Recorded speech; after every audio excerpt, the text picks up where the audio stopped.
Bonjour. Je m'appelle Mariam Diop. Je suis la responsable des investissements dans les startups technologiques et les fonds africains pour la Société financière internationale, qui est une filiale de la Banque mondiale. Nous avons eu pas mal de désistements et de changements, mais j'ai le plaisir de modérer ce panel tant attendu aujourd'hui sur l'attractivité du secteur numérique au Sénégal pour les IDE et les startups.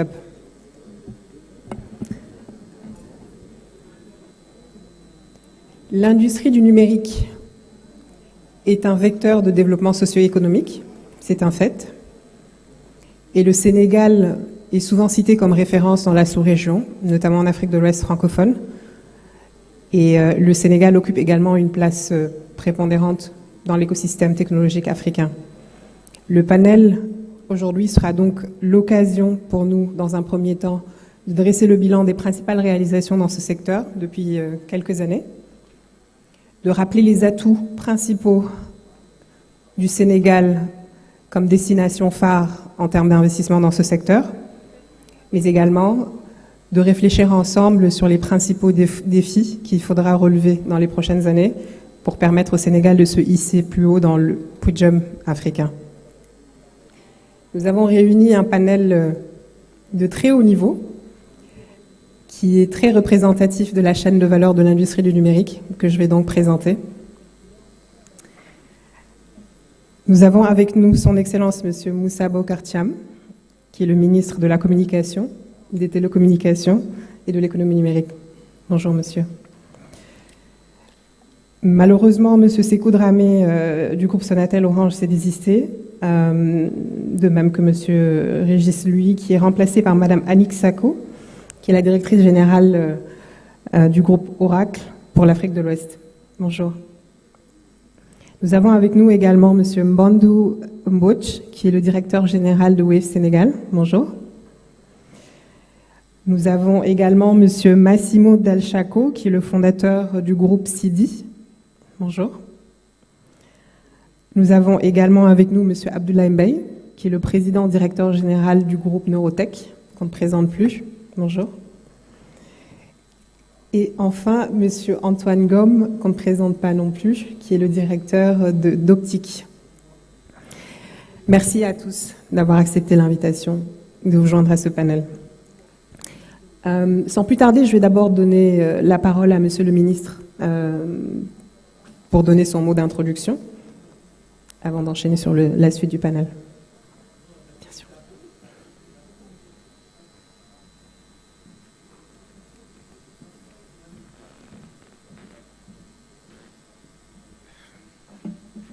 Voilà, merci beaucoup.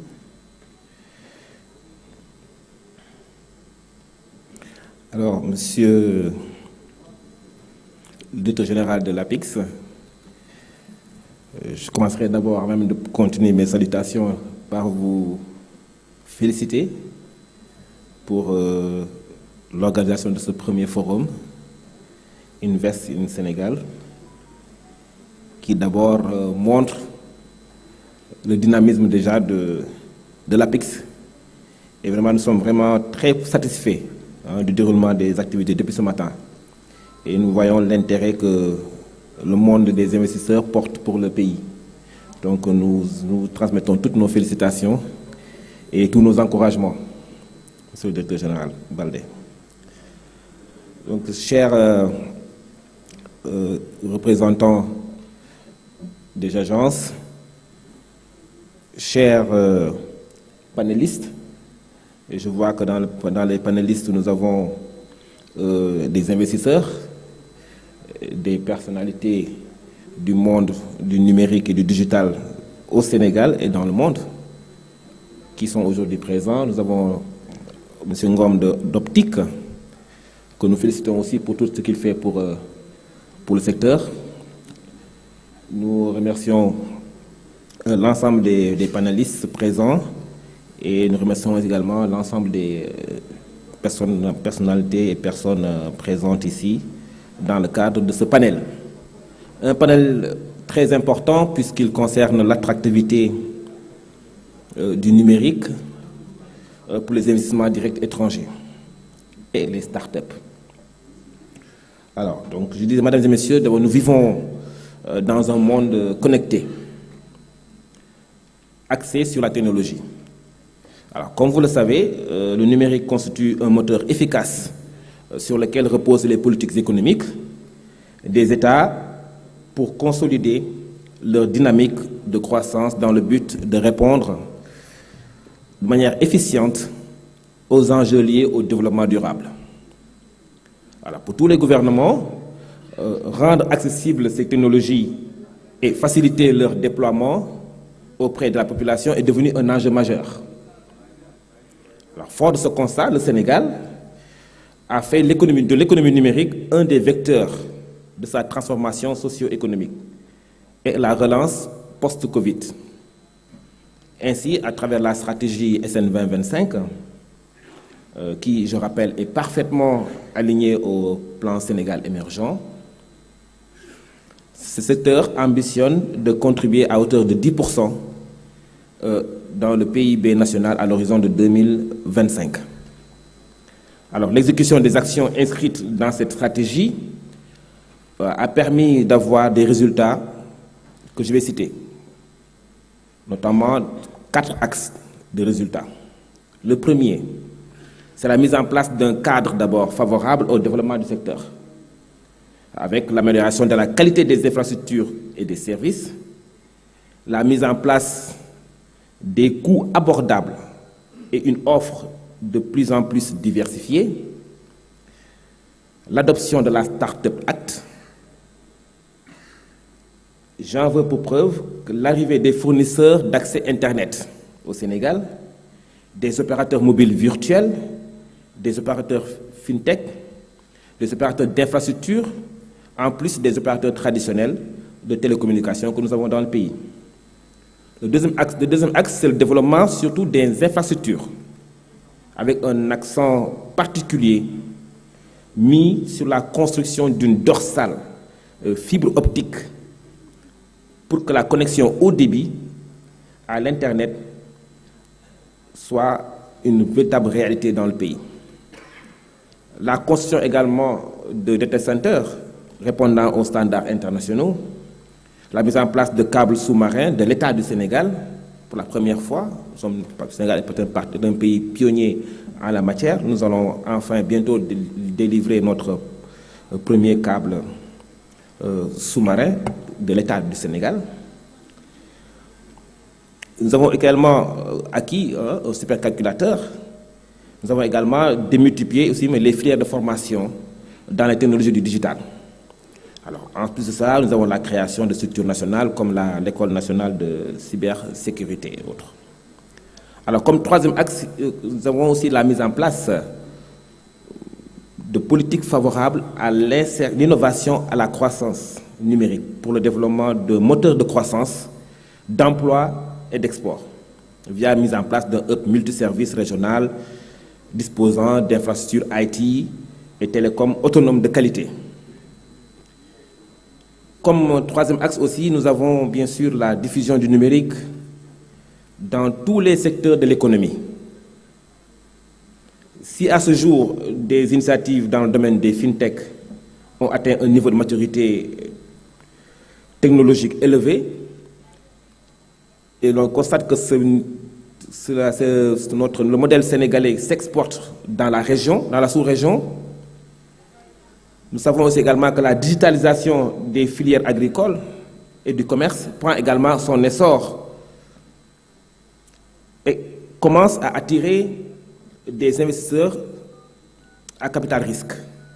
Donc, il en est de même pour les secteurs, les domaines de formation dans la santé, de la justice, des collectivités territoriales, etc.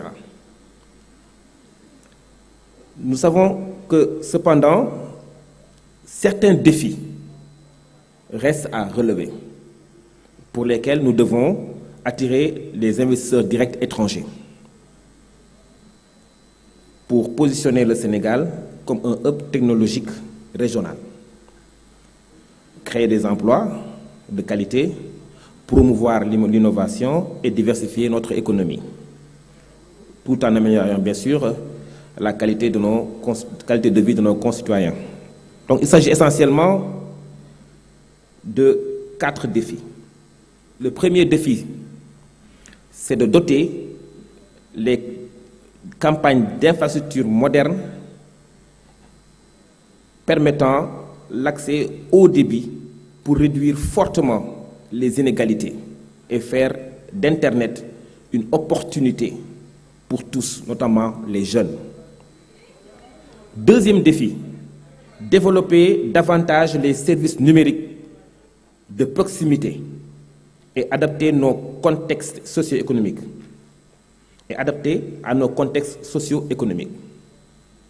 Troisième défi, promouvoir l'utilisation de l'intelligence artificielle afin de soutenir les secteurs clés de notre économie et de faire de la donnée un moteur de croissance économique, d'ouverture vers l'international et favorisant le développement de la recherche et de l'innovation.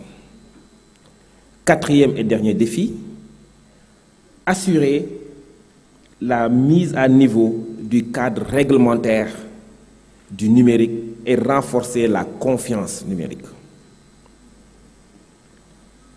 Je ne saurais terminer sans mentionner l'inauguration dans quelques mois du parc des technologies numériques. Ici, dans la ville de Diamniadio, cette ville smart, je rappelle que le parc de technologies numériques est un ouvrage d'une très grande importance, composé de 3 tours, de plus de 12 000 mètres carrés de bureaux, d'espace de travail, avec avec un data center que nous voulons tiers 4, c'est-à-dire que nous voulons aujourd'hui doter du Sénégal des meilleures technologies en la matière et de la meilleure sécurité en la matière. Et d'ailleurs, son Excellence le Président de la République, le président Macky Sall, a instruit son gouvernement de travailler activement à assurer une souveraineté numérique du pays, notamment en installant un cloud national pour la sauvegarde de nos données critiques ici dans notre territoire. Donc, je sais que d'ailleurs, je salue la collaboration entre la société Oracle avec l'État du Sénégal dans le cadre de ce grand projet du parc de technologies numériques qui va générer plus de 35 000 emplois. Alors, enfin, je puis vous assurer que mon département, en tout cas mon ministère, s'engage à accompagner toute initiative allant dans le sens de renforcer davantage les infrastructures numériques et encourage les synergies entre les acteurs nationaux et internationaux, les partenaires publics, privés, afin de capter les investissements nécessaires. Alors, je vous remercie de votre amable attention.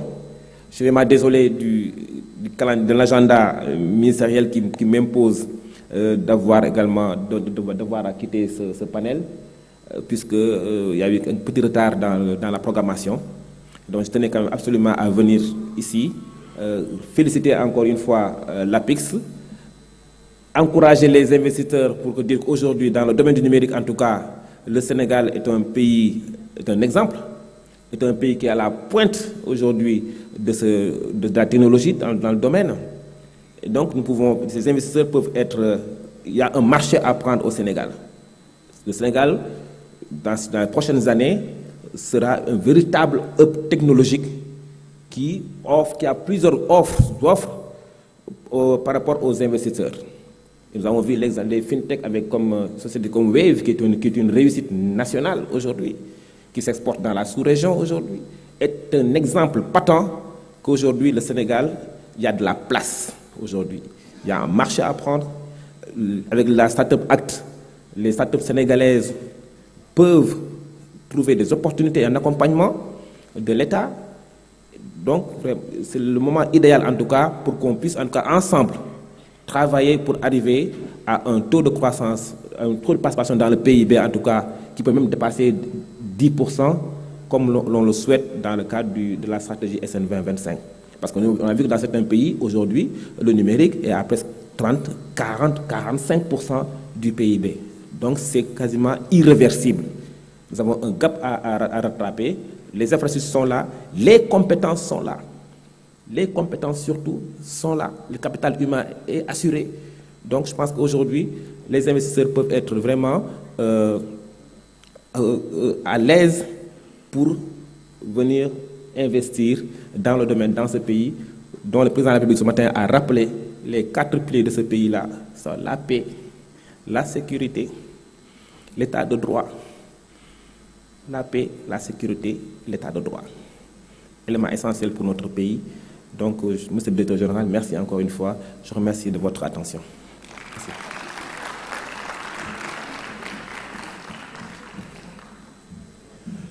Merci beaucoup, monsieur le ministre, d'avoir partagé ces éléments de contexte liés à la stratégie SN 2025 et pour la transition.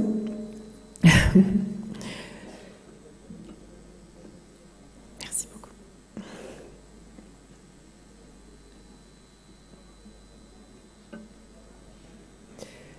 Je vais d'abord m'adresser à madame Annick Sacco, qui est la directrice générale du groupe Oracle pour l'Afrique de l'Ouest. Le groupe Oracle fait partie des entreprises technologiques les plus importantes dans le monde, spécialisées dans la gestion des bases de données et du cloud computing, qui est une des innovations majeures qui ont permis le développement et l'accélération du numérique dans le monde. Ma question pour vous est la suivante. Que fait Oracle pour développer l'accélération digitale des pays africains de manière générale et du Sénégal? Pouvez-vous citer quelques exemples concrets?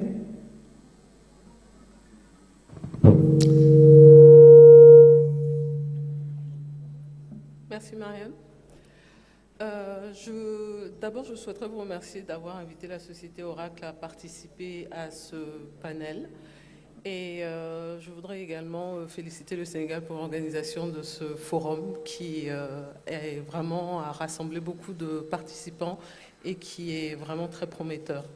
Alors la société Oracle est présente en Afrique depuis plus de 2 décennies. Donc nous sommes un acteur des technologies, de l'information et de la communication. Et nous avons travaillé avec des clients en Afrique, tant dans le secteur public que dans le secteur privé, pour les aider à informatiser leurs opérations et pouvoir opérer leurs organisations avec succès. Lorsqu'on parle de solutions dans notre portefeuille, vous avez cité le cloud computing. Le cloud est aujourd'hui une technologie qui permet d'accélérer la transformation digitale dans les États.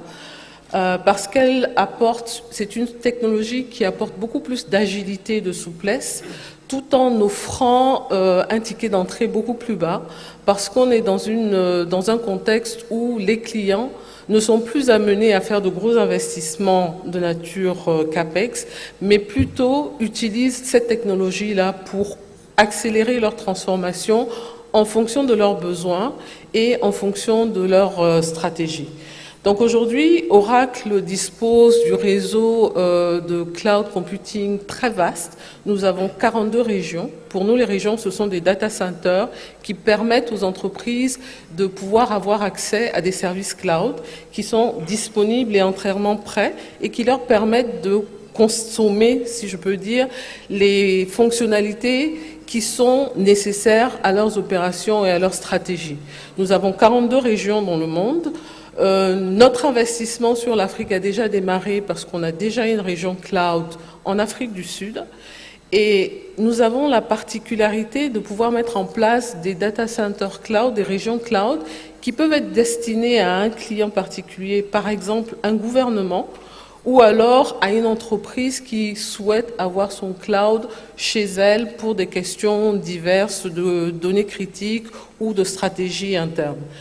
Donc, avec la première région en Afrique du Sud, nous continuons nos négociations et nos conversations avec les différents gouvernements.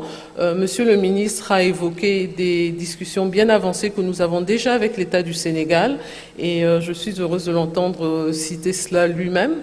Et nous avons également d'autres négociations en cours pour pouvoir implanter ces régions en Afrique. On parle du Ghana, on est en négociation avec le Rwanda, le Kenya, le Maroc et bien d'autres pays.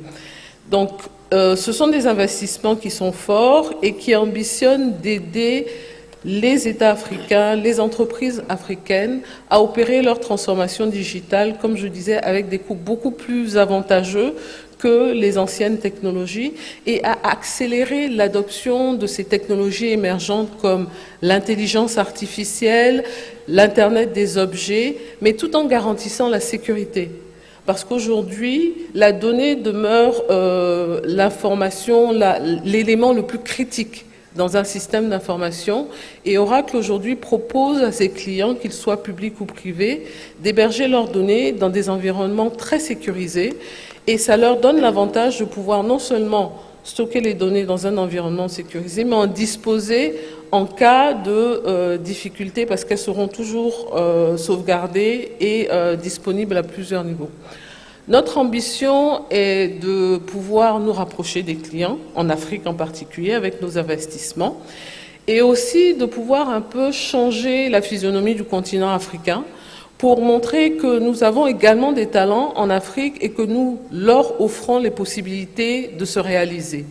Je pourrais citer un investissement que nous avons fait au Maroc, où pour la première fois en Afrique, nous avons ouvert un centre de développement, laboratoire de recherche et développement Oracle, où nous employons des jeunes talents africains qui utilisent ces dernières technologies pour trouver des réponses à des problématiques qui sont propres au continent africain et apporter des solutions à nos clients en Afrique et vraiment conçues pour le continent africain. C'est un exemple d'investissement qui a pour vocation de retenir un peu nos talents sur le continent, mais nous avons également d'autres ambitions qui sont celles de pouvoir augmenter les compétences digitales tant des informaticiens en Afrique que des utilisateurs. Parce que apporter une technologie sur le continent ne sera utile et fructueux que si on a des ressources locales qui sont compétentes et qui sont à même de pouvoir exploiter ces technologies dans l'intérêt du continent. Au Sénégal en particulier, nous sommes en discussion avec le gouvernement justement sur un ambitieux plan de formation pour aider les compétences locales à pouvoir être formées de façon très pointue sur ces dernières technologies et pouvoir utiliser des services qui sont offerts dans un environnement cloud de façon optimale. Je vais m'arrêter là pour l'instant. Merci beaucoup, très instructif. Vous parliez tout à l'heure du laboratoire et de manière générale des formations pour retenir les talents sur le continent. C'est un sujet extrêmement pertinent, je pense qu'on va développer un peu plus tard. J'aimerais juste très rapidement savoir si vous aviez une approche ciblée pour les startups. Est-ce que vous avez une initiative qui est un peu similaire à celle de Amazon, par exemple, ou Microsoft pour les startups? Nous avons une approche un peu différente de celle de nos collègues, je dirais, dans le sens où nous souhaitons mettre plutôt l'accent sur la formation des compétences.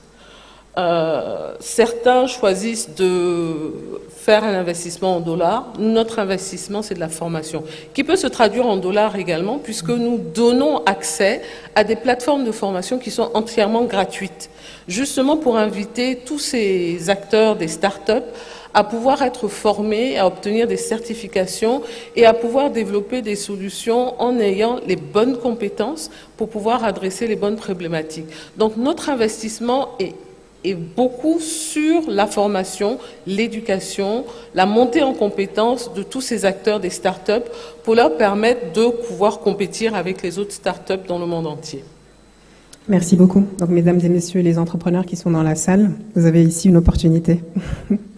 Je vais donc maintenant m'adresser à monsieur Manu Mbouch, directeur général de Wave Sénégal. Wave qu'on ne présente plus. C'est une entreprise qui occupe maintenant une place, qui a un rôle incontournable, je dirais, dans l'écosystème technologique africain de manière générale, et qui joue un rôle surtout crucial en matière de démocratisation des services financiers. Quand on pense à l'aventure Wave et à l'entreprise Wave, on se place dans le contexte bouillonnant de la tech en Afrique. L'Afrique est devenue, ces dernières années, un marché qui attire énormément d'investisseurs en capital risque, qui sont désireux de diversifier leurs investissements et surtout qui sont à l'affût de marchés qui sont très porteurs en termes d'innovation.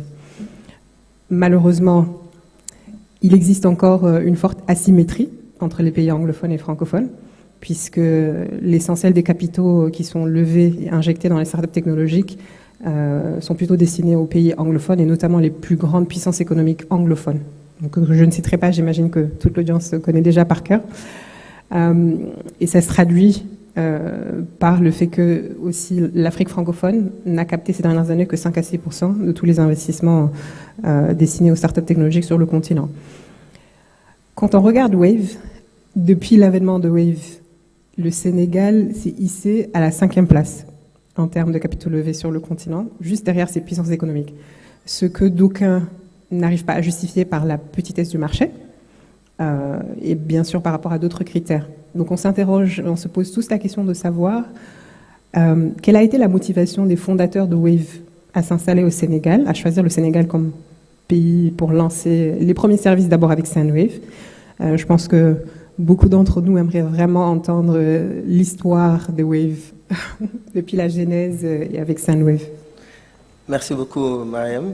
Alors, je serais ravi quand même de partager cette expérience-là pour plusieurs raisons. Pourquoi? Parce qu'aujourd'hui, le Sénégal est le début de l'histoire de Wave, comme vous l'avez pu le mentionner.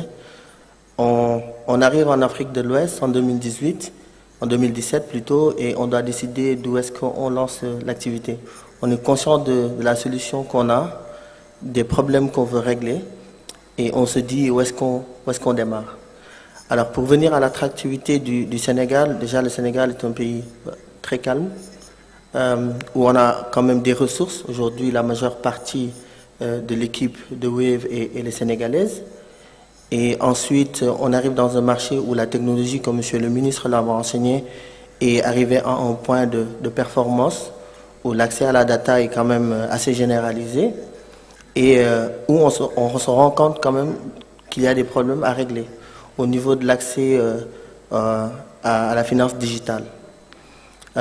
Pourquoi? Parce que nous, dans l'histoire, on arrive dans un marché où le pricing est très haut, très cher, pour des ménages qui sont exclus du système. Pourquoi? Parce qu'ils n'arrivent pas à forcément s'aligner sur le prix. Un marché compliqué, pourquoi? Parce que l'utilisation de la technologie n'est pas forcément adaptée culturellement à nos réalités. Et tous ces problèmes-là qu'on identifie, plus le fait que le marché soit ready, comme on dit, font qu'on prend la décision de démarrer du Sénégal. Mais aussi, et j'insiste sur ça parce que nous avons aussi des ressources. Alors, on vient en 2018 et comme vous le voyez un peu partout, le pingouin qui quitte le pôle Nord pour venir en Afrique de l'Ouest subsaharienne interpelle. Et nous nous rendons compte de l'attractivité de ce marché-là et des problèmes à résoudre. Parce que quand même, pour qu'un marché soit attractif, il faut que, bien évidemment, que les conditions d'implémentation, que ce soit avec la régulation, que ce soit avec le gouvernement, que ce soit avec le fait qu'il y ait un moyen d'accompagnement des startups, tout ça, ça réunit, mais il faut aussi que le marché en ait besoin. Parce que si on arrivait dans un marché où les gens étaient hyper bancarisés, ou bien que l'interopérabilité bancaire était pratiquement gratuite, on n'aurait pas pu réussir ce que nous avons réussi. On arrive dans un marché avec des besoins et nous décidons de nous lancer. Et les investisseurs croient en notre projet. Pourquoi? Parce que nous n'avons pas vendu le produit en tant que tel. Nous avons vendu les solutions que nous apportons à ce marché-là. Et notre modèle, bien évidemment, à tort, au début, a suscité beaucoup de réactions sur la pérennité, sur la possibilité de pouvoir le faire. Est-ce que le prix était juste? Est-ce qu'on pouvait s'en sortir avec 1%? Est-ce que ce n'était pas trop beau pour être vrai? Tout ça, pourquoi? Parce qu'on a été habitué à être sur des standards, sur des positionnements qui étaient assez difficiles sur ce secteur-là. Et nous avons voulu apporter une réponse à cela en nous implémentant. En 2018, de 2020, on a passé à étudier le marché. On est parti à Hambourg, beaucoup de gens ne le savent pas, où on a fait un pilote pour étudier c'était quoi le comportement du Sénégalais par rapport à la finance digitale. pourquoi les gens étaient exclus de ce système-là. Nous sommes partis à Kayar, voir des marailleurs, et nous leur avons demandé, est-ce que vous utilisez des services de mobile money? Ils nous ont dit non. À la question pourquoi, ils nous répondent c'est trop cher. Nous avons de l'argent à transférer de Dakar à Saint-Louis, mais nous n'avons pas forcément l'opportunité ou bien la capacité de pouvoir payer 25 000 francs de prêt. Parce qu'à l'époque, c'était ça. L'autre complexité, c'était des gens qui n'étaient pas forcément à l'aise avec l'USSD. C'était trop long, trop compliqué pour eux. Donc, on identifie ces problèmes-là et on se dit, si eux, ils sont dehors, il y a une grosse majorité qui n'a pas accès à cause de ce que je viens de citer. Donc, nous apportons une solution avec la carte QR qui aujourd'hui est assez célèbre, qui simplifie la vie des gens qui n'ont pas accès au smartphone. Nous créons une application qui aujourd'hui te permet d'envoyer de l'argent comme envoyer un SMS. Très simple. Ensuite, nous travaillons sur les coûts. Parce que le marailleur, il a 1 million de volume, mais sur les 1 million, il n'a pas 25 000 francs. Il y a le transporteur, il y a le propriétaire de la pirogue, il y a beaucoup de gens qui sont dans la chaîne et qui doivent aujourd'hui prendre leur revenu. Et donc nous disons, nous capons le prix à 1%. Et ces gens commencent à l'utiliser. Ensuite, nous nous disons, pour qu'un porte-monnaie soit vraiment un porte-monnaie, tu ne peux pas charger le dépôt. Et tu ne peux pas charger le retrait. Parce que sinon, ce n'est pas un porte-monnaie. Alors, ce que nous faisons, c'est que nous rendons ces deux-là gratuits jusqu'à présent et nous permettons à des gens de déposer. Des histoires magnifiques se créent. Nous voyons des dames qui nous disent, 1 an après, je n'ai jamais acheté de mouton de Tabaski, mais grâce à Wave, parce que je sais que je peux mettre de l'argent et je ne paierai pas d'argent pour le retirer, j'ai pu économiser 100 francs, 200 francs par jour en vendant mes légumes et j'ai réussi à pouvoir acheter un mouton de Tabaski. Donc, je pense que l'impact que nous avons dans la vie des gens, elle est importante. Et Wave, avant d'être une entreprise à success story, bien sûr, sénégalaise, parce que ça aussi, il faut le rappeler, nous sommes la première licorne de l'Afrique de l'Ouest, francophone, et nous sommes une licorne sénégalaise. Et pour moi, ça, c'est très, très important. Merci beaucoup. Et en fait, vous avez parlé du souci qu'on a avec les pays anglophones, bien évidemment. Les investisseurs sont très orientés anglophones parce que majoritairement, les investisseurs sont anglophones. Il y avait cette barrière de la langue, il y avait cette méconnaissance du marché potentiel de l'Afrique de l'Ouest qui aujourd'hui tombe. Nous ne sommes pas pressés, nous savons qu'ils vont venir, ils viennent déjà. Et ils vont continuer à venir, nous allons continuer à créer des choses magnifiques parce que ce pays est magnifique et nous avons des idées. Et des startups, vous en voyez, Wave a peut-être créé cette success story qu'on voit, mais il y a plein d'autres startups qui sont en train de faire des choses magnifiques et qui vont venir dans le futur. Et nous espérons que ces investisseurs-là vont beaucoup plus se concentrer sur l'Afrique de l'Ouest maintenant. J'ai été long, je m'excuse, mais c'était un peu pour revenir sur cette belle histoire que j'aime bien conter et partager cela avec vous tous. Merci beaucoup. Très instructif également. Finalement, Wave a beaucoup aidé et concouru à changer un peu l'état d'esprit des investisseurs dans les startups technologiques, dans la mesure où beaucoup arrivent avec des idées préconçues que pour lancer une startup et bien sûr la faire passer à l'échelle, il fallait absolument trouver une profondeur de marché d'abord, et bien sûr beaucoup d'autres facteurs exogènes, mais surtout la profondeur de marché. Donc, a priori, le Sénégal n'était pas forcément préparé à recevoir ce succès, et donc merci Wave. Je vais donc maintenant m'adresser à Monsieur Del Chapeau. Do you want to speak? Do you want me to switch in English? Switch in English? Okay. So you're the founder of CD Group. Yes. Yeah, you're the founder of CD Group, who's expanded very well in the past in the sub-region, in Africa in general, but in the sub-region also in Senegal as well. You mentioned in a conversation yesterday that you were working at the moment in a flagship project with the government, to be more precise, with Senelec. So I just wanted to know what exactly do you think you believe are the strengths of the Senegal as a country to become a technology hub in the sub-region? Juste pour traduire, La question que je pose à Monsieur Del Chapo, qui est le fondateur d'une SSDI qui s'appelle Sidi Group en Italie et qui s'est beaucoup développé dans la sous-région, au Sénégal en particulier, c'est de savoir quels sont, à son avis, les principaux atouts du Sénégal pour se positionner comme hub technologique en Afrique francophone et en Afrique de manière générale. Please. Thank you very much for this invitation, and I'm very happy to be here with you, and because I have had a very perfect experience here in Senegal. I started in 2015 when we won a tender of the World Bank for a project in Senelec for the management of all the customers of Senelec, and so it's more than 8 years that we work here in Dakar. And what I can say, you are a perfect country, very democratic. You have the infrastructure, the digital infrastructure. You have a lot of young people.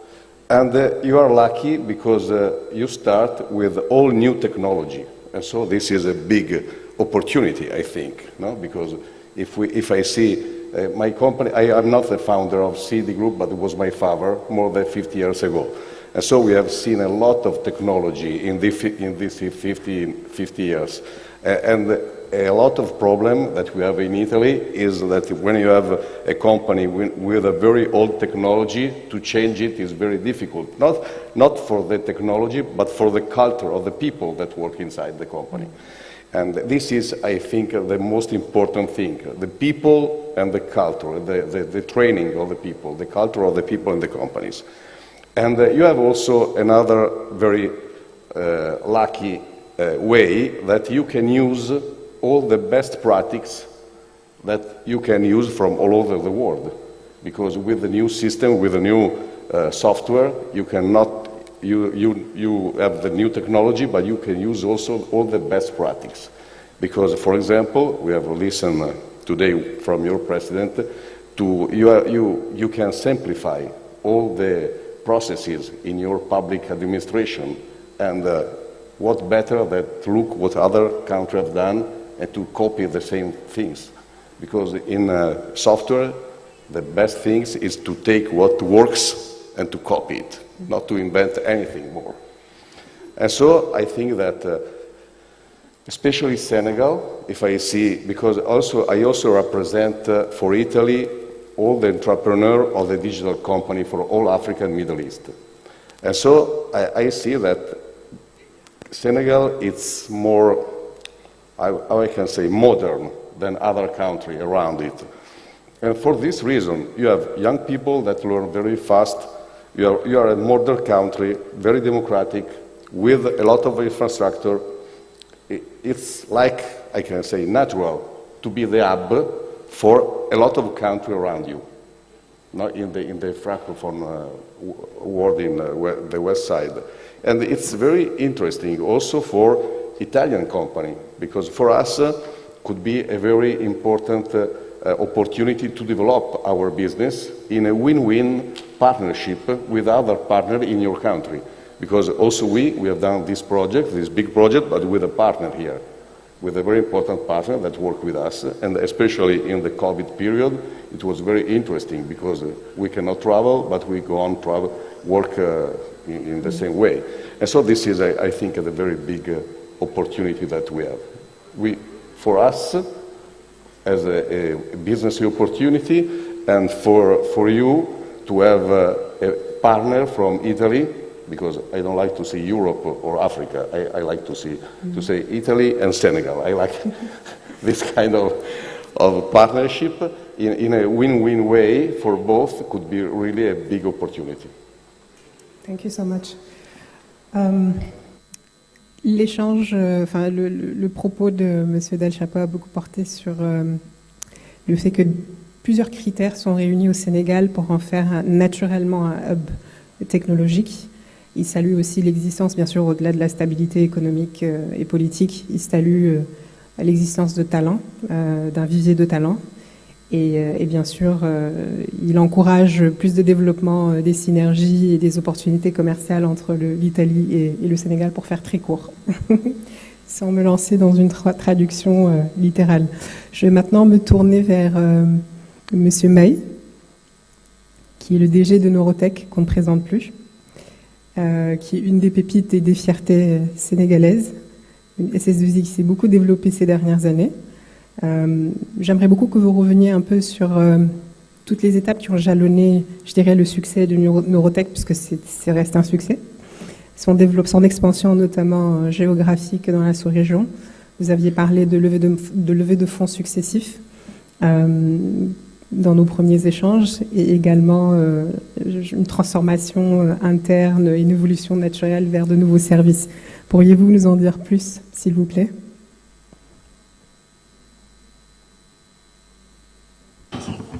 Merci. Je voudrais d'abord remercier l'APEX pour son invitation à ce panel. Et puis dire bonjour aux panélistes. Je suis heureux de retrouver certaines personnes que je connais bien, dont le président d'Optique et Annick, avec qui je travaille depuis plus de 10 ans maintenant, avec Oracle. Puis bonjour au public. Alors, Mariam, quand tu me poses la question sur l'entrepreneuriat déjà en général dans nos zones et dans notre secteur d'activité, tu me demandes de parler beaucoup de paradoxes, parce qu'on a vécu pendant 20 ans beaucoup de paradoxes, et ce sont des paradoxes. Et c'est notre capacité à trouver des solutions à ces paradoxes qui fait justement le parcours que nous menons pour diriger et développer une entreprise dans notre secteur. Pourquoi? Parce que le secteur du numérique est un secteur où vous vivez beaucoup de ruptures. Ça change tout le temps. Beaucoup de transitions, beaucoup d'innovations, et quelquefois de changements de business model. Et si vous ne le faites pas, vous disparaissez.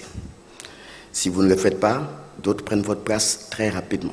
Des petits, plus agiles, ou des grands qui ont la taille critique de pouvoir supporter des crises. Et ça, c'est extrêmement important. Je voudrais rester sur ça parce que c'est déjà l'objet d'un grand panel. Et je dis que nos entrepreneurs dans nos pays sont de véritables héros. Et on devrait regarder leur capacité à se trouver des solutions à ces paradoxes plutôt que justement leur capacité à juste se développer. Parce que quand on commence de zéro, on ne peut que croître. Mais à partir d'un certain moment, il faut être très inventif pour pouvoir exister. Ça, c'est extrêmement important.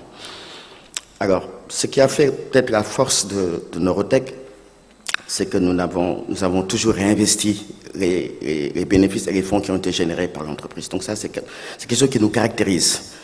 Donc les entrepreneurs du numérique sont très pauvres parce qu'ils passent leur temps à réinvestir pour pouvoir générer encore beaucoup de revenus. Vous savez, nous sommes des entreprises de services. Nous ne sommes pas des entreprises industrielles. Notre matière première, c'est le savoir, c'est de la connaissance. Donc c'est ce que nous vendons à nos clients. Cette connaissance est dans la tête d'humain. Et donc quand l'humain n'est plus là, la connaissance n'est plus là. À moins que vous ayez un système de gestion de connaissances très structuré qui vous permet de la garder, de l'archiver et de pouvoir la réutiliser. Mais ça, c'est un autre sujet. Alors, notre existence, nous avons vécu plusieurs périodes. Des périodes fastes, croissance, à la création de l'entreprise jusqu'en 2009, où nous avons fait notre premier plan stratégique. Quand Neurotech a été créé, j'étais tout seul, 1 million de capital, tout seul dans mon salon, donc l'aventure a commencé comme ça. 2 ans sans prendre de salaire pour pouvoir développer l'entreprise. Ensuite, le premier plan stratégique a été mis en place en 2009. Il s'appelait Vision 360 avec 3 axes très simples. Le premier axe, c'était comment mettre en place des processus pour pouvoir grandir. Ça, c'est la première chose, et pour pouvoir suivre l'activité. La deuxième chose, comment mettre en place un outil pour pouvoir être capable de faire du reporting, de pouvoir avoir l'ensemble des éléments pour pouvoir se projeter très rapidement. Ce n'était pas très clair dans nos têtes, mais nous savions que c'était très important d'avoir ça. Et puis, nous sommes une entreprise avec un modèle social très fort. Et donc la RSE est venue naturellement nous rattraper et nous a permis quand même de créer une culture d'entreprise très forte. C'est ça qui fait un peu notre particularité, j'y reviendrai tout à l'heure. Et donc, à travers ce plan stratégique, nous avons pu conduire, nous avons pu mener un ensemble de ressources, des jeunes que nous avons recrutés, dont c'était le premier emploi, et jusqu'au deuxième plan stratégique où justement nous avons, qui s'appelle Échelon 2020, en 2014-2016, entre 2014 et 2016, où nous avons fait rentrer un fonds d'investissement. Et c'est là où nous en voulons un peu à certains partenaires au développement, à qui nous disons, mais pourquoi vous n'investissez pas dans des entreprises comme les nôtres? Et j'en parlais aussi au président Ngom, les banques aussi, qui n'aident pas toujours les entreprises comme les nôtres à pouvoir se développer. Et les fonds, qui trouvent le terrain fertile, qui trouvent le terrain vierge, bien sûr, accèdent à nos entreprises de façon très, très aisée. Mon fonds d'investissement sort avec une mise de 3 fois ce qu'ils ont mis en place aujourd'hui. 3 fois plus. Donc, je me demande quel est le rendement, l'investissement qui permet de multiplier par 3 en 6 ans son investissement. Ça, c'est extrêmement important et ça amène des discussions qu'il faudra avoir sur le financement de nos entreprises. Donc le plan Échelon 2020 nous a permis de nous étendre dans la sous-région avec un vrai plan stratégique sur l'international, mais avec on a revisité l'identité. Donc, ce qui fait la force de cette entreprise, je pense, c'est son identité, c'est la qualité de ces hommes qui ont fait 18 ans, 16 ans, 15 ans dans l'entreprise et qui ont su résister à toutes les crises qu'une entreprise normale connaît. Je pense que ça, c'est extrêmement important et il faut s'en féliciter.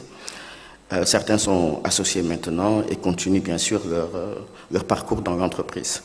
Nous en sommes pour moi, le dernier plan stratégique que je pense devoir mener avant de passer la main à quelqu'un d'autre. Donc c'est le plan Insight 2030 qui est très ambitieux, où nous allons revoir complètement notre business model. Nous allons de plus en plus vers les services et de moins en moins vers le trade. Nous sommes en train de réfléchir à la croissance externe, plutôt continuer à la croissance organique. Et pour nous, c'est extrêmement important. Un ancrage plus fort sur les valeurs sociétales. Nous sommes en train de nous certifier B Corp. Je pense qu'on sera la 3e entreprise certifiée B Corp au Sénégal et la 40e en Afrique. Donc c'est pratiquement terminé. Nous avons connu ces 2 dernières années une croissance très forte de notre EBE, donc multipliée par 3 pratiquement. Et nous avons une attractivité très forte des financements extérieurs. Alors, le sujet que je n'aborderai pas aujourd'hui, c'est que aussi on parle de l'investissement en Afrique. C'est extrêmement important, en tout cas pour le secteur du numérique, d'avoir des entreprises de la taille de Wave, puis pourquoi pas, qui pourraient soutenir ce développement de l'économie numérique, faire du Sénégal un hub du numérique sans des entreprises qui pourraient devenir des champions sous-régionaux. Ce serait vraiment dommage parce qu'on en perd énormément. On parle beaucoup de création d'emplois, mais on ne parle pas beaucoup de perte d'emplois dans notre secteur. Il y en a beaucoup parce que les jeunes partent dans d'autres pays, donc le secteur recrute énormément. Il y a une demande très très forte de ressources humaines dans tous les pays aujourd'hui, en cybersécurité, en intelligence artificielle, dans tous les domaines. C'est énorme et les jeunes partent. Et je pense qu'on a été un peu lent dans la mise en place de certaines initiatives et je pense qu'il faut se rattraper très très vite. Donc je peux pas donner la parole à un entrepreneur qui raconte la vie de son entreprise, il faut 4 heures de temps.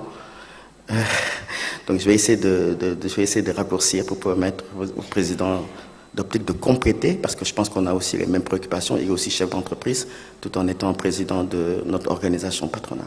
Je vous remercie. Merci beaucoup pour cette intervention extrêmement riche. J'aurais aimé que nous puissions nous attarder sur beaucoup de sujets que vous avez évoqués. Je pense qu'on va en extraire quelques-uns pour le mot de la fin. Merci beaucoup. Last but not least, Monsieur Antoine Ngom, qui est le directeur général d'Optic. L'Optic, pour ceux qui ne connaissent pas l'organisation, qui est l'organisation des professionnels du secteur du numérique, tout simplement. Vous avez été témoin de l'évolution de l'industrie du numérique du Sénégal pendant plusieurs années. J'aimerais beaucoup que vous puissiez nous dresser brièvement un bilan sur les principaux succès, notamment en termes de PPP. Il y en a 3 qui me viennent à l'esprit.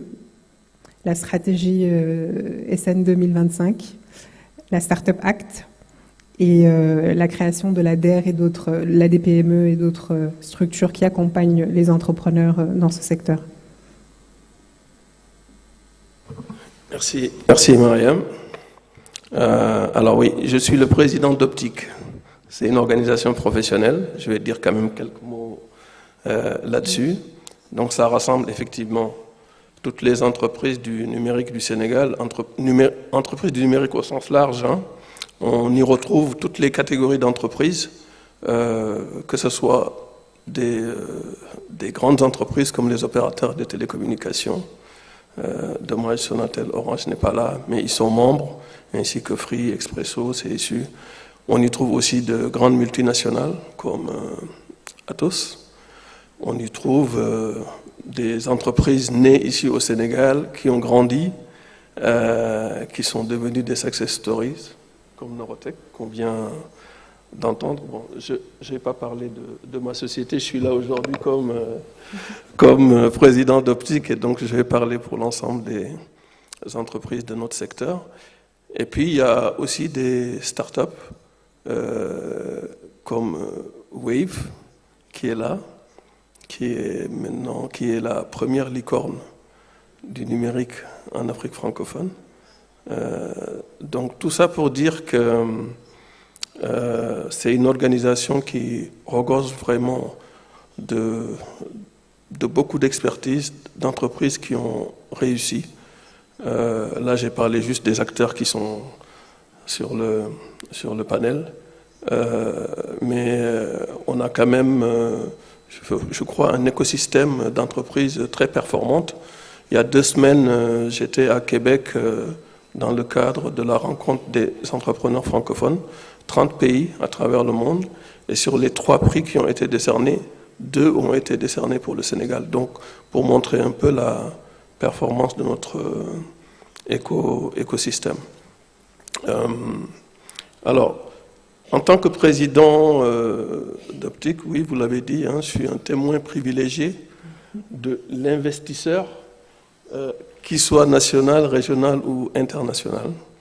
Et donc, je crois que je peux valablement parler du parcours de l'investisseur, de son environnement, l'environnement dans lequel il vit en tant qu'investisseur dans le numérique.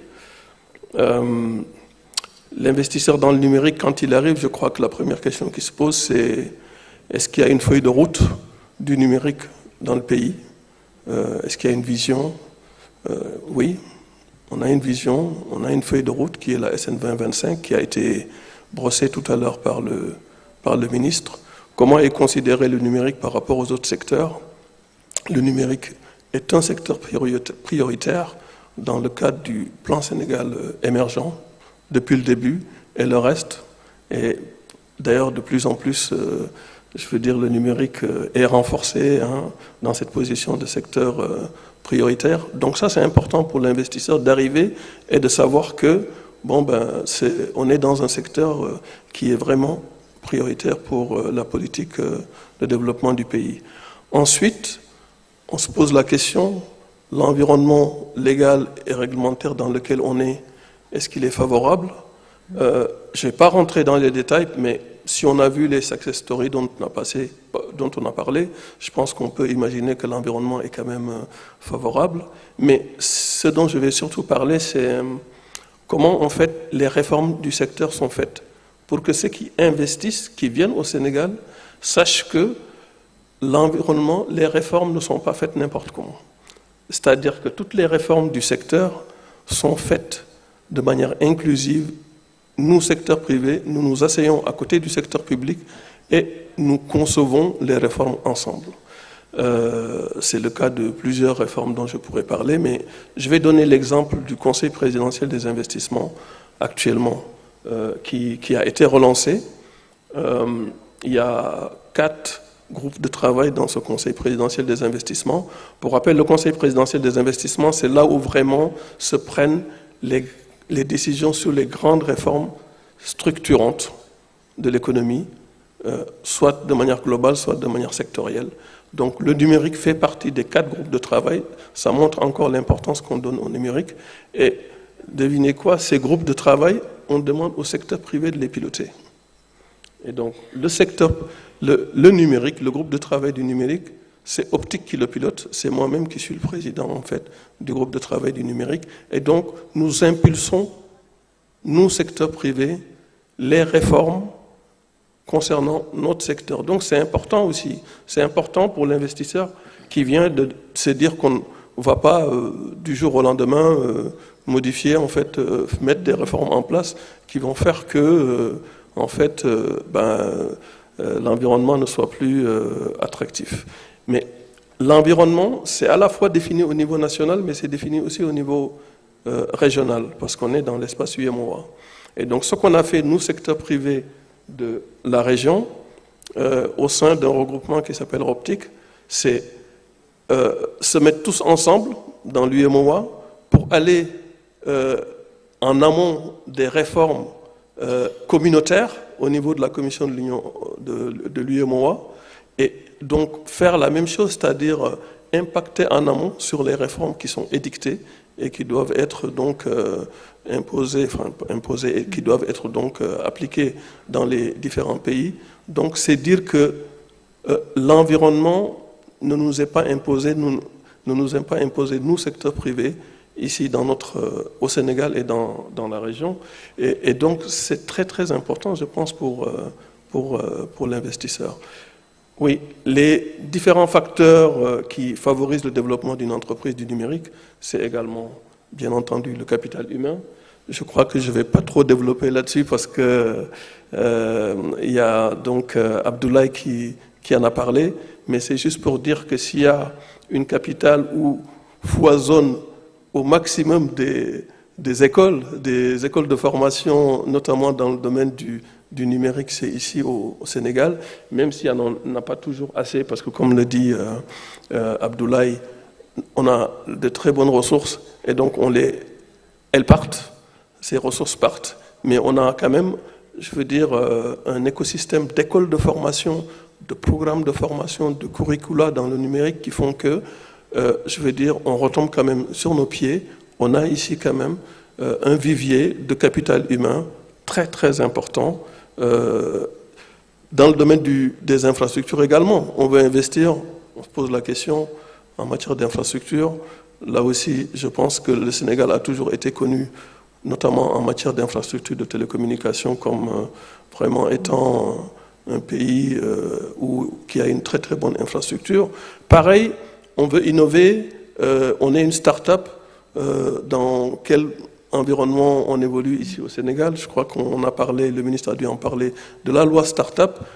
Oui, le Sénégal a une loi start-up qui fait que si on veut créer une start-up et la développer, on a un environnement très favorable, très incitatif, avec des mesures spécifiques accordées aux start-up pour les créer et pour les développer. Donc ça c'est quelque chose de très très important, à mon avis, à dire. Quand on parle de numérique, on parle beaucoup de start-up, et je crois qu'ici on a un environnement qui est très très favorable.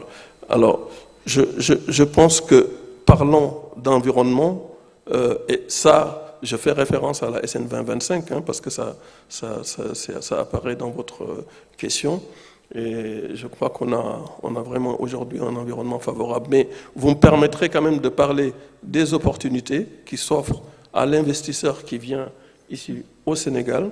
On a la chance également qu'il y ait un véritable portefeuille de projets documenté, accessible à tout investisseur, aujourd'hui de plus de 1000 milliards de francs CFA de projets qui sont là, qui sont accessibles à tous, et celui qui veut investir au Sénégal, il peut avoir accès à cette manne d'opportunités qui est documentée et qui est accessible à tout le monde. Donc on parle d'opportunités, il y a déjà ces opportunités qui sont là et qui sont documentés, même si on peut quand même, je pense, parler de besoins, d'opportunités spécifiques dans certains secteurs, comme la santé.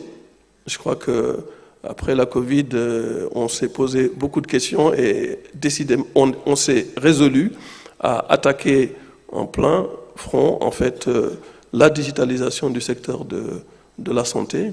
Il y a tout ce qui est identité numérique, il y a l'agriculture, dont on a beaucoup parlé ce matin, il y a tout ce qui est foncier, le président en a parlé aussi ce matin, et donc, pareil, cybersécurité, voilà, tout ce qui est aménagement numérique. Donc on a des secteurs spécifiques sur lesquels je pense que l'investisseur aujourd'hui peut dire, s'il vient et qu'il peut adresser ces secteurs-là, il y a de véritables opportunités. Mais avant de finir, je voudrais dire aussi aux investisseurs qui viennent ici au Sénégal qu'on a une organisation qui est très structurée, qui est là depuis plus de 20 ans, qui s'appelle Optique, et je les encourage à aller vers des partenariats d'affaires. Quand on arrive dans un marché, je crois que le premier réflexe qu'on doit avoir, ok, on peut créer une nouvelle structure, partir de zéro, etc. Mais je crois que le partenariat d'affaires, c'est quelque chose d'important. Il y a des entreprises qui sont là, structurées autour d'une organisation, avec lesquelles les investisseurs qui veulent monter des affaires ici dans le numérique peuvent travailler. Et vraiment, on encourage beaucoup ces partenariats d'affaires qui sont gagnants-gagnants. Et pour finir, je dirais à Abdoulaye que le fait de se réinventer, de se digitaliser, etc., ça ne concernera pas seulement les entreprises du numérique. Tous les secteurs aujourd'hui doivent se réinventer en permanence et je crois que le numérique aide beaucoup à se réinventer en permanence.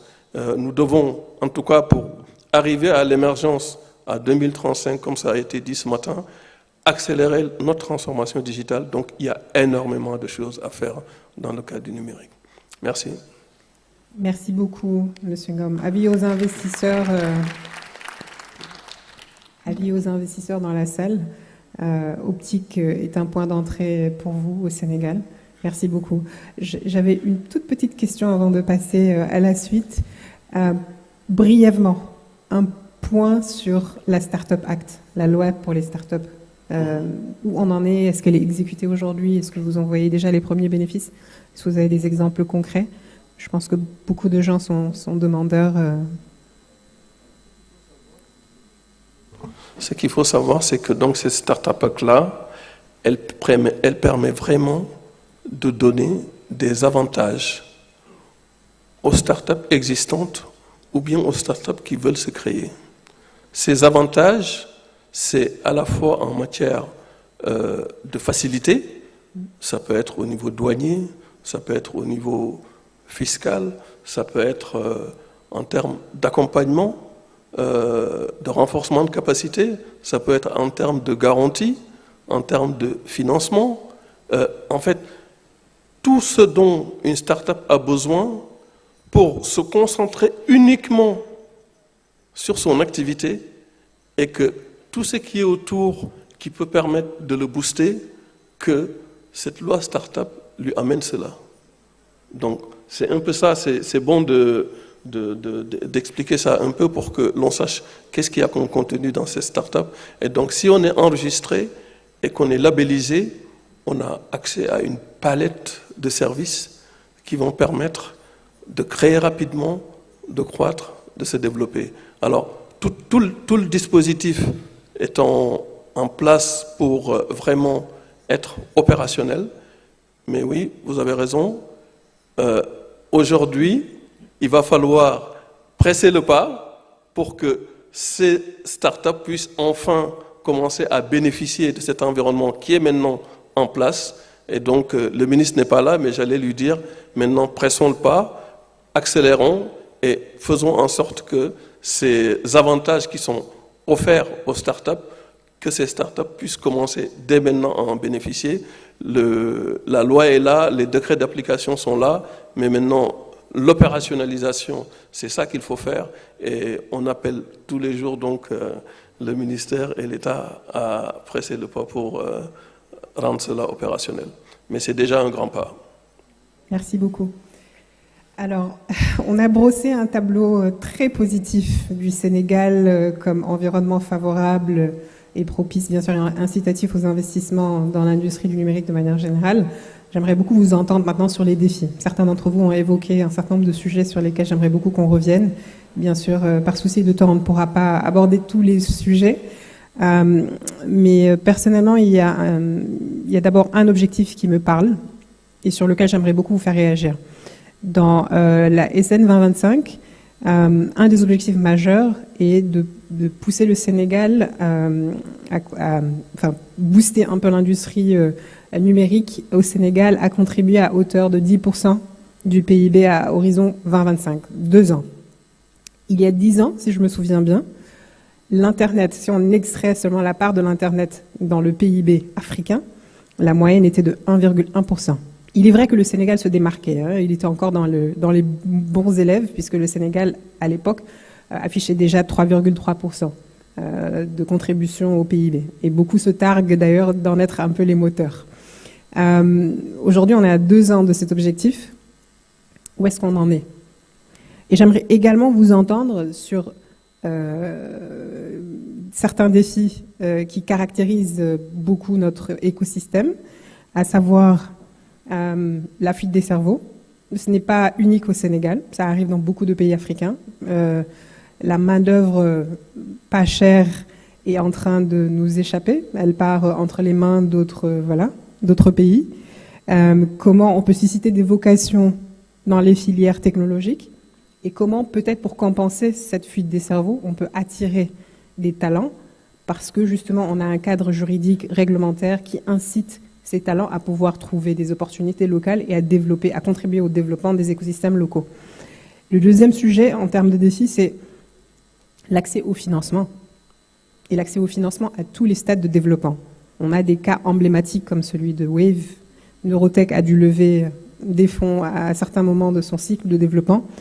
En revanche, ce n'est pas le cas de beaucoup d'entrepreneurs, notamment ceux qui sont vraiment dans la phase qu'on appelle amorçage, qui est la plus risquée. Où est-ce qu'on en est aussi de la création d'opportunités locales pour soutenir le développement et la croissance de nos startups et des entreprises dans le secteur. Et bien sûr, même si on l'évoque légèrement, j'aimerais beaucoup qu'on puisse revenir sur le cadre réglementaire et fiscal, puisque c'est là où le bas blesse aussi, et que certaines entreprises, même des plus importantes, se heurtent à un mur quand il s'agit d'envisager une expansion verticale ou horizontale, parce que ce cadre parfois est perçu comme rigide et plutôt que d'inciter au développement, freine le développement de certaines entreprises. Je pense que Wave pourra nous édifier sur sa situation sans rentrer dans les détails sur ce plan. Donc j'aimerais beaucoup vous entendre sur ces sujets. Vous avez le choix et je vous laisse commencer. Enfin, je laisse celui qui veut commencer en premier. Donc toutes les questions qui restent me sont destinées, c'est ça? Loin de moi l'idée de vous. Oui. Je crois que Abdoulaye peut en prendre. Abdoulaye, tu peux démarrer, après je prendrai le reste. Abdoulaye, peut-être sur les talents. Je pense que c'est un sujet qui vous parle. Sur le talent, un peu sur le PIB. D'accord. C'est intéressant parce que le PIB est calculé à partir de la valeur ajoutée. Donc, il faut que la valeur ajoutée, plus la valeur ajoutée est forte, plus le PIB est important. Dans des pays où le secteur informel est encore très fort, on va utiliser des coûts de production pour calculer cette valeur ajoutée. C'est extrêmement important. Je discutais avec un cadre de la Direction nationale des statistiques. Je dis, mais comment vous faites dans un secteur aussi, dans un pays aussi informel que le Sénégal et nos pays, 90% d'informels, comment vous arrivez à calculer cette valeur ajoutée? On m'a expliqué. Je sais qu'il y a des méthodes mathématiques, il y a des méthodes statistiques, j'en suis vraiment conscient. Mais je pense que nous devons, pour nos pays, créer un coefficient K, qui est un coefficient correcteur de PIB par rapport à ça. Marine, vous êtes en train de rire parce que je pense que c'est des choses qui vous parlent, vous, en tant qu'AFC, Banque mondiale, c'est des choses qui vous parlent. Parce qu'on est souvent, le président l'a dit ce matin, regardé par rapport au taux de croissance du PIB. 10% de croissance, quand on dit 10% de croissance, 10% sur le numérique, effectivement, c'est beaucoup. Mais quand on parle de taux de participation au PIB, les gens pensent beaucoup aux opérateurs télécoms. C'est vrai. Côté en bourse, Tout à fait. structuré, beaucoup de taxes, beaucoup d'impôts, beaucoup de valeur ajoutée, des bilans très, très, très importants. Donc ça, c'est extrêmement important. Et d'ailleurs, sans vouloir vous couper, justement, je mettais en exergue le fait que le Sénégal faisait partie du groupe des bons élèves avec son 3,3% il y a 10 ans, notamment parce qu'on parle beaucoup de la valeur ajoutée et de la valeur que crée Orange comme opérateur et de tous les autres opérateurs au Sénégal. Plus grande capitalisation boursière de la BRVM, si vous enlevez Orange, c'est 35% de la BRVM. Donc c'est extrêmement important de revenir sur ces agrégats macroéconomiques, c'est extrêmement important. Parce que ça permet de mieux comprendre. Par contre, là où je ne suis pas encore convaincu, c'est la contribution du secteur du numérique dans tous les autres secteurs. Prenons le secteur bancaire. Que devient le secteur bancaire sans le numérique? Ça n'existe plus. On est bien d'accord. Donc ça, c'est extrêmement important. Est-ce qu'on est capable de mesurer la contribution du numérique dans les autres secteurs et de la valoriser quelque part par un coefficient qui nous permet d'augmenter ce taux de trucs comme ça? C'est extrêmement important de revenir sur ça parce que c'est comme ça qu'on va arriver à se dire on n'est peut-être pas à 10% total et tout, mais ça contribue sur énormément. Donc chaque fois qu'on élabore une stratégie dans le domaine de la santé, dans le domaine de l'éducation, dans le domaine de l'agriculture, du secteur primaire, secteur tertiaire, secondaire, sur tous les secteurs, être capable de mesurer la contribution. Donc, ça veut dire, en amont, dans la stratégie, injecter dans ces secteurs-là énormément de numérique et être capable de mettre des indicateurs de performance en face. Pas compliqué, mais très simple. 2, 3 indicateurs, être capable de les mesurer au bout de 10 ans, au bout de 5 ans. Ça, c'est extrêmement important. Et ça nous permettrait de réajuster un peu cette connaissance du taux de la participation du numérique au PIB. Donc je pense qu'il faut mitiger un peu les choses. Maintenant, sur les talents, il n'y en a pas assez. En fait, nos marchés sont petits. Nos pays ne sont pas grands. Les dernières statistiques qui vont arriver, c'est le Sénégal va être 18 500 000 d'habitants. Je pense que les résultats vont bientôt sortir. On va être 18 500 000 d'habitants. 53% de femmes. Je suis en train de donner des données qui vont sortir prochainement. 53% de femmes, 54% de jeunes. C'est ça les dernières données qui vont arriver du dernier recensement. C'est ça. Il n'y a pas assez d'écoles. Il n'y a pas assez de formation pointue. Il n'y a pas assez de formation prête à l'emploi. Nous subissons ça énormément et c'est très frustrant. Mais nous n'arrêtons pas parce que nous n'avons pas le choix. Vous prenez des jeunes sortant d'école, vous les formez, au bout de 3 ans, 4 ans, ils sont opérationnels, ils sont partis. Soit c'est les multinationales qui les prennent parce qu'ils sont capables de payer plus, donc vous n'avez pas amorti ce que vous avez investi, soit ils sont partis dans d'autres pays. Énormément dans d'autres pays. Le Canada, la France, le Maroc, aujourd'hui, récupèrent énormément nos ressources. Pour une meilleure qualité de vie, ils pensent pour une meilleure qualité de vie, pour beaucoup d'autres raisons, pour aussi accès à des plateformes. L'attractivité du pays, c'est extrêmement important. Si je veux faire de l'intelligence artificielle et que je ne me donne pas les moyens d'accéder à des professeurs, à d'imminents professeurs qui font des recherches, qui ne me donnent pas les moyens d'accéder à des plateformes pour pouvoir faire des calculs numériques de très haut niveau, je ne peux pas faire ça dans mon pays, je vais dans d'autres pays. Et ça, c'est extrêmement important. Il faut c'est pas seulement les universités, les écoles, les instituts de formation, il y en a énormément, il y en a beaucoup, beaucoup d'efforts. Le gouvernement fait aussi beaucoup d'efforts en finançant même le secteur privé. Aujourd'hui, l'État prend des jeunes qui sortent d'école et les met dans le secteur privé et paye pour eux parce qu'il n'y a pas assez. Il n'y a pas assez d'universités, il n'y a pas assez d'instituts. Quand on regarde le secteur scientifique, quand on regarde les filières scientifiques, j'ai été sidéré de voir 300, je ne sais pas combien de personnes du secteur scientifique, la majorité des femmes en plus. C'est impressionnant ce qui arrive. Donc on a un vrai retour à la case de départ qu'il faut faire pour promouvoir ces secteurs scientifiques, pour pouvoir promouvoir. Ensuite, le modèle d'éducation que nous avons. On apprend énormément de choses. Moi, je vois mes enfants, ils sont bourrés d'énormément de choses. Alors, quand on regarde l'éducation anglophone, les jeunes sont très créatifs, très rapides, et ils vont tout de suite à l'essentiel. Il faut qu'on revoie nos modèles d'éducation aussi, nos modèles éducatifs. C'est extrêmement important, ça va nous aider. Je peux toucher peut-être ces deux sujets-là. Sur la fiscalité, je vais laisser Antoine regarder. J'ai beaucoup de choses à dire en tant que chef d'entreprise sur la fiscalité, mais je ne vais pas le faire aujourd'hui. C'est pour l'attractivité du Sénégal comme pays pour le secteur du numérique. On fera un autre panel après pour parler de nos problèmes. Merci beaucoup, parce qu'on me signale justement qu'on arrive presque à la fin du panel, mais j'aimerais vous laisser la parole rapidement pour ceux qui le souhaitent. Est-ce que je pourrais rebondir un peu sur ce que Abdoulaye disait? J'ai parlé tantôt de discussions que nous avons avec le gouvernement du Sénégal notamment, et en matière d'éducation. C'est un volet qui est très important que nous sommes en train de discuter parce que l'expérience, en fait, la situation qui a été décrite par Abdoulaye Baye, c'est celle que connaissent tous nos pays africains. On a de nombreux jeunes, il y a beaucoup d'attractivité sur les métiers du numérique, mais la formation n'est pas là.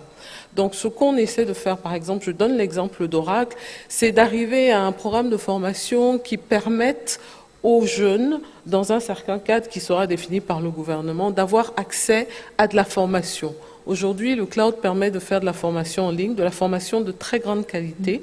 Et ce qu'on a proposé dans d'autres pays, d'ailleurs, avec des partenariats, c'est d'accompagner les jeunes dans des chemins de formation sur toutes ces nouvelles technologies émergentes, comme il a cité, l'intelligence artificielle, le cloud, la cybersécurité, etc., pour leur donner des compétences qui pourront ensuite pouvoir mettre en œuvre, mais localement, parce que l'avantage, c'est de pouvoir travailler sur des solutions qui ne seront pas uniquement destinées au marché sénégalais. Aujourd'hui, lorsqu'on discute de partenariats pour de la formation comme ça, c'est pour faire du Sénégal un hub dans l'Afrique de l'Ouest et voire dans le monde. Parce que les compétences qui seront ici seront à même de développer des solutions qui pourront être utilisées dans le monde entier. On a entendu, en commençant par le marché du Sénégal, on a parlé de santé, on a travaillé déjà pendant la Covid avec le gouvernement pour apporter des solutions dans le cloud, et ça a permis au Sénégal, par exemple, d'être le premier pays africain à pouvoir sortir un QR code pour permettre aux citoyens de voyager, mais ce sont des choses comme ça qui doivent pouvoir être perpétuées, je dirais, en donnant les moyens et les outils pour développer des solutions pour adresser les problématiques qui sont listées dans le plan et dans la stratégie SN 2025. Mais c'est vraiment l'accompagnement que nous, en tant qu'éditants, on veut apporter au gouvernement du Sénégal pour accélérer la transformation numérique. Et bien entendu, les femmes, mais je ne vais pas commencer à parler parce qu'on est limité par le temps. Merci beaucoup. Alors, je ne vais pas revenir sur ce que mes collègues, compères, panélistes ont mentionné. Je vais très rapidement parler de la contribution au PIB de 10%. Je pense qu'aujourd'hui, c'est quelque chose qui est atteignable, très ambitieux, mais atteignable. Pourquoi? Parce qu'on est en train de faire face à une digitalisation générale au niveau du Sénégal. Et je pense que un des points que nous sommes en train de faire, c'est-à-dire proposer un service de paiement marchand à beaucoup de marchands qui étaient dans l'informel, qui aujourd'hui sont capables d'encaisser, et bien sûr ça augmente l'assiette fiscale de l'État, c'est des choses qui peuvent éventuellement participer à ça. Et pour revenir justement sur ce point-là, on est conscient de l'attractivité du Sénégal aujourd'hui en matière de régulation, d'environnement pour des startups comme nous, parce que nous nous considérons toujours comme une startup, à juste titre, et l'accompagnement que nous avons à l'environnement, mais nous voulons aussi que l'État nous accompagne plus sur l'augmentation de l'assiette fiscale, parce que nous sommes en train de faire ce travail-là en onboardant beaucoup de gens qui sont dans l'informel. Nous comprenons des objectifs en termes de prix, de budget, d'argent qu'il faut aller chercher, etc. Mais ce serait pas mal aujourd'hui que l'État nous accompagne sur ce secteur-là, en faisant en sorte que nous soyons dans les dispositions pour aller chercher au-delà. Nous voulons le faire en tant qu'entrepreneurs, mais nous faisons face quand même à des situations, des charges, des coûts de production, des coûts de gestion, des coûts salariales. M. Mbaye en a parlé. Notre milieu et coûtent très cher, les talents coûtent très très cher, et si nous n'arrivons pas à nous aligner, nous les perdons. Donc nous sommes obligés de nous aligner sur ces pricing-là, et nous aimerions quand même que l'État puisse réfléchir à nous accompagner éventuellement sur ce segment-là précisément, pour nous aider juste à devenir plus grand. Plus grand, ça veut dire plus de revenus pour l'État, plus de revenus pour nous, une plus grande assiette fiscale, et à la fin, nous pensons que tout le monde en sortira bénéfique. Je prends ce point et je le confie à M. Ngom. Le Alors, mot de la fin, peut-être? Sur les différents sujets, je crois qu'ils ont été bien abordés par les autres panélistes. Pour ce qui concerne le capital humain, je crois que pour régler ce problème de capital humain, il faut déjà qu'on arrive à avoir un observatoire des besoins en matière de ressources numériques. Aujourd'hui, tout le monde parle, mais personne ne sait de quelle catégorie de ressources on a besoin, de combien, sur quel sujet, etc. On ne sait pas. Donc, je crois que tant qu'on ne va pas mettre en place un dispositif, un observatoire, pour savoir à peu près quels sont les besoins du marché en matière de ressources humaines dans le domaine du numérique, on n'y arrivera pas. Parce que ce n'est pas le nombre d'écoles, je crois, qui manque. Et on a toujours le même problème en tant qu'entreprise, effectivement, quand on veut recruter. Mais les ressources qui partent, on ne pourra pas de toute façon les arrêter et on trouvera toujours des environnements peut-être plus propices pour ces ressources-là, pour qu'elles partent, ou d'ailleurs qu'elles restent. Il y a des ressources qui restent ici au Sénégal, qui travaillent pour des entreprises étrangères. Donc, il faut s'organiser, il faut avoir, il faut mettre en place un bon observatoire pour bien calibrer l'offre, mettre en adéquation l'offre et la demande. Je crois que tant qu'on ne fera pas ça, on ne résoudra pas le problème. Ça c'est vrai. Et puis de toute façon, les ressources qui partent, pour les garder, il faut leur offrir les conditions qu'il faut dans les entreprises pour que ces ressources restent. C'est tout simplement ça. On ne peut pas garder des ressources à qui on propose mieux ailleurs. Ce n'est pas possible.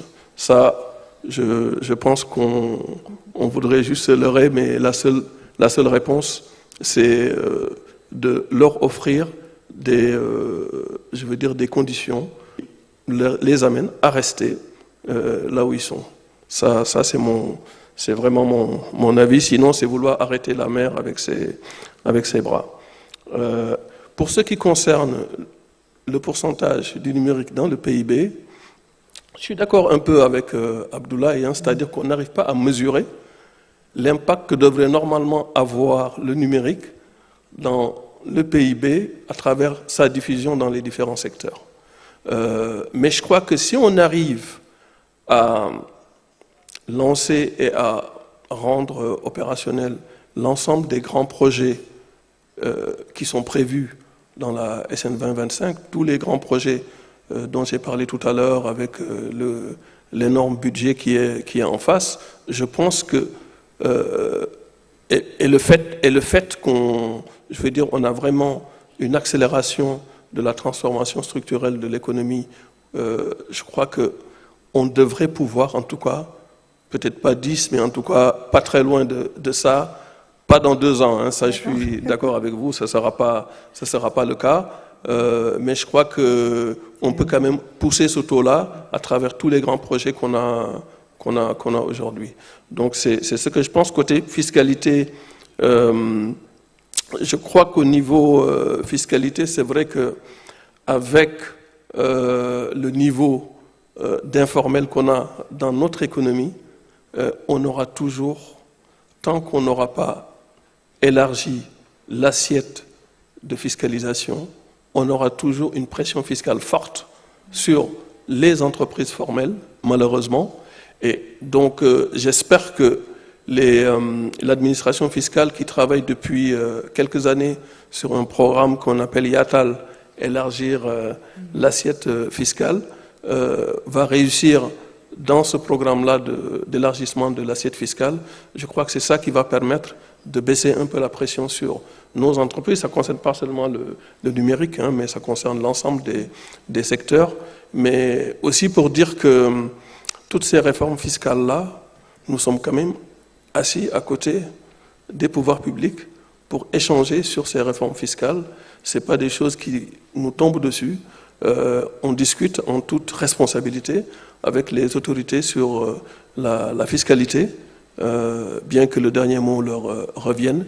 Mais en tout état de cause, je crois que c'est les réformes de façon générale, on est autour de la table. Maintenant, pour ce qui concerne les financements, moi je pense que sur notre secteur, il faut plutôt voir par rapport aux structures d'accompagnement qu'il y a sur place, qui arrivent quand même à financer du renforcement de capacité, pour ce qui est par exemple de l'ADE-PME et du bureau de mise à niveau, l'ADER pour financer les startups, le Fonds 6 et le Fonds GIP pour tout ce qui est investissement, financement et garanties qui sont octroyés aux investisseurs. Donc il y a des dispositifs qui sont là, qu'il faut renforcer, mais surtout, tout à l'heure, faut pas qu'on pense que j'ai dit que tout va bien au meilleur des mondes. Non.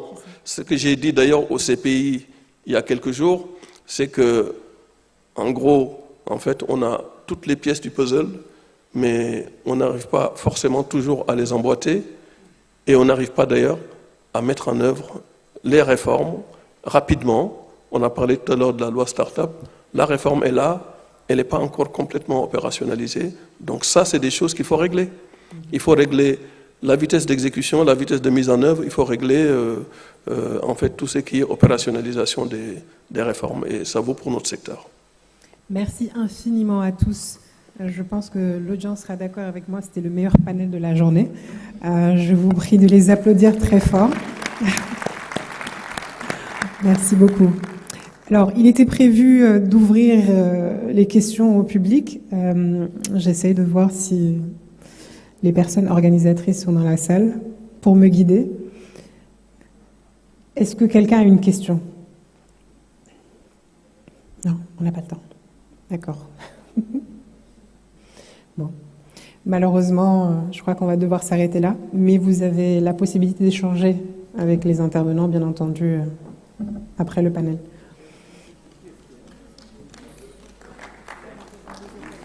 D'accord. Merci beaucoup. Merci.